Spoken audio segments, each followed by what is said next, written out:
Hey Eagles, welcome to week 5 of Eagles at Home.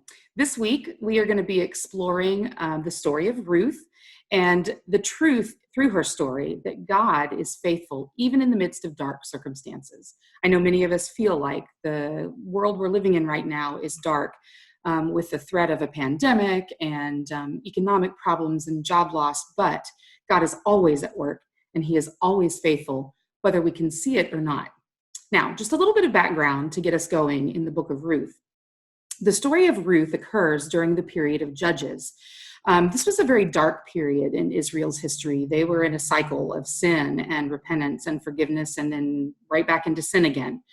After God delivers them from Egypt and He gives them the promised land, they basically go into a spiritual freefall, like just a downward spiral. And so what happens is the book of Ruth occurs during a time of famine.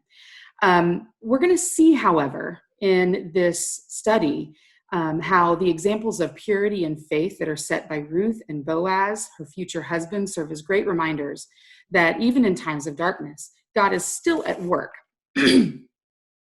So in chapter 1 of the book of Ruth, we see a great example of faith and commitment. The first 5 verses of the chapter 1 of Ruth, are about 10 years of history. They talk about how God sends famine on the land because of the unfaithfulness of His people. So we find Elimelech, who is Naomi's husband, and Naomi and their 2 sons living in Israel, but deciding to go to the land of Moab, where God has told them not to go. This is in direct disobedience to something God has told them. But they go there in hopes of escaping some of the consequence of the sin of the people of Israel. They want to escape the famine. They go there, and while they're there, within those first 10 years, both Naomi's husband and her 2 sons die. Now, her 2 sons have already taken Moabite women to be their wives, which also is against God's commands. And so now we see that once we get to verse 6 of the first chapter, Naomi is faced with great loss. She has lost her husband, she's lost both of her sons, and she's experiencing great heartache. She does, however, realize, and Ruth along with her, that the only solution to the emptiness that they're experiencing is to find refuge and relationship in the one true God. So Naomi expresses and confesses her disobedience to God. She recognizes that her actions are the reason for the consequences that she's facing. At this point, a lot of people might have renounced their faith. They might have said, I don't believe in God. He's not good. But Naomi doesn't do that. She repents.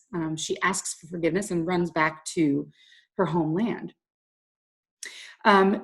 She is faced with her daughters-in-law wanting to go with her, and she begs them to stay. They're Moabite women. They're already in their home country, and she wants them to stay put.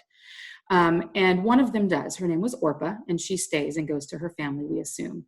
But Ruth gives a very heartfelt and well-known expression of devotion to her mother-in-law. Listen to Ruth 1, verse 16. But Ruth said, this is to Naomi, her mother-in-law, do not urge me to leave you or to return from following you. For where you go, I will go, and where you stay, I will stay. Your people will be my people, and your God will be my God. This was a beautiful expression of the fact that Ruth was willing to take a leap of blind faith in the one true God, the God that Naomi had spent her life knowing and worshiping.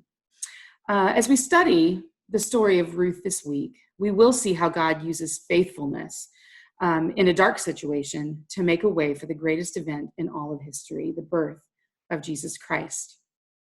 Remember, God has a perfect plan. His plans are perfect. They're good. They're for our good and for our prosperity, not for our harm. Nothing happens apart from His hand.